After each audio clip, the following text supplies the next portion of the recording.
Welcome to the Weekly Dose by Augusta Global Insights. This is an AI-generated summary of one of our written reports, where we break down the most important developments happening in business, markets, and, of course, the global economy.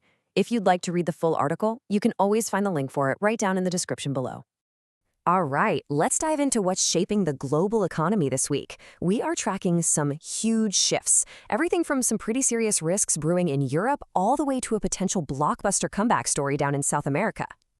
So, here's what we've got on tap. We're going to start with a quick flyby of the week's big headlines. Then we'll dig into a rising risk over in Europe, check out a major opportunity in South America, and talk about a really big shift in investment strategy. And, of course, we'll wrap it all up with the bottom line, what you really need to know. First up, let's get a feel for the landscape. These are the key updates that kind of set the stage for our deeper analysis.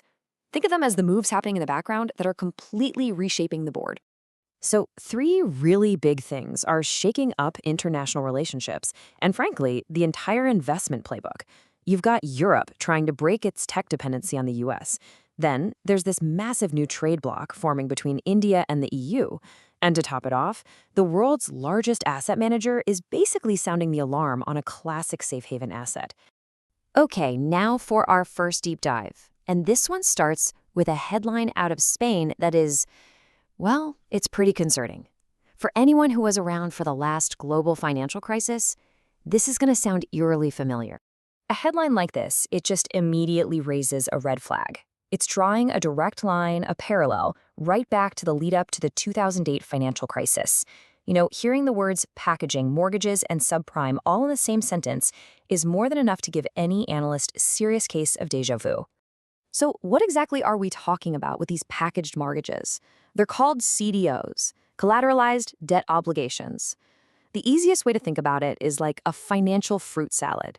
You're just mixing all sorts of different loans, from really safe, top-rated stuff to much, much riskier subprime debt, and you're putting it all into one big product. Now, the pitch is that this spreads the risk around. The theory goes that if you mix the good with the bad, the whole package becomes safer overall.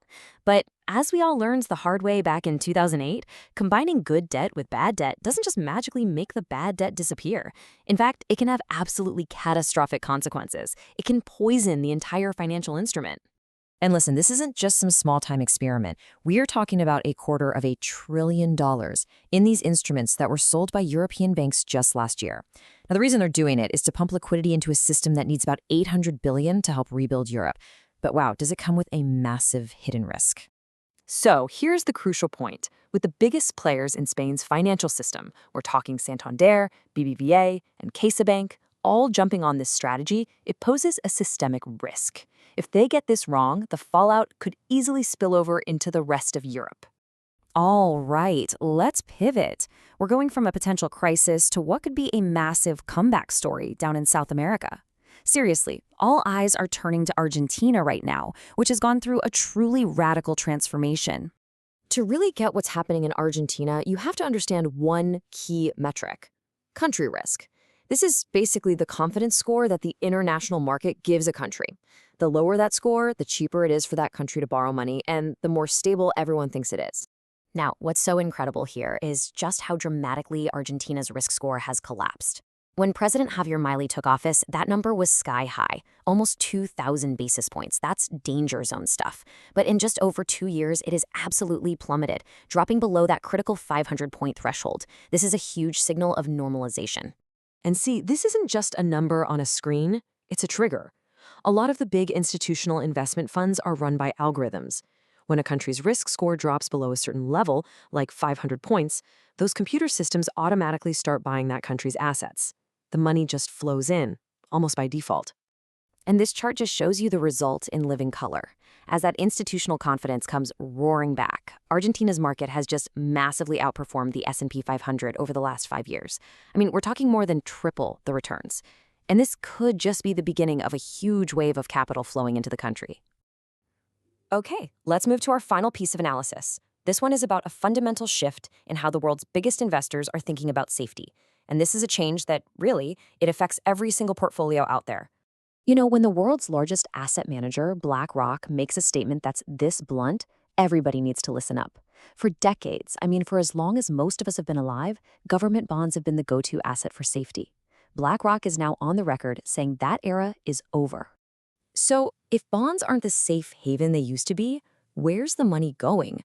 Well, it's going into things you can actually touch. Tangible, hard assets. Precious metals like gold and silver, and industrial metals like copper are all seeing really strong performance this year as investors scramble to find a new form of safety. So, we've scanned the entire globe. What are the most crucial points you need to remember from this week? Let's boil it all down.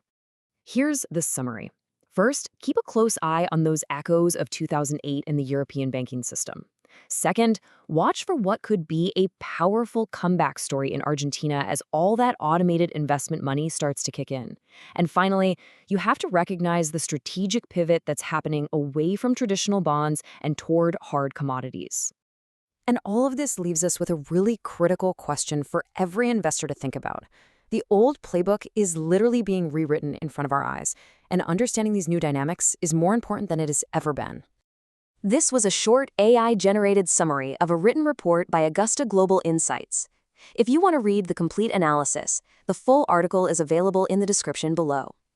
Thanks so much for watching. We'll be back next week to explain another key development.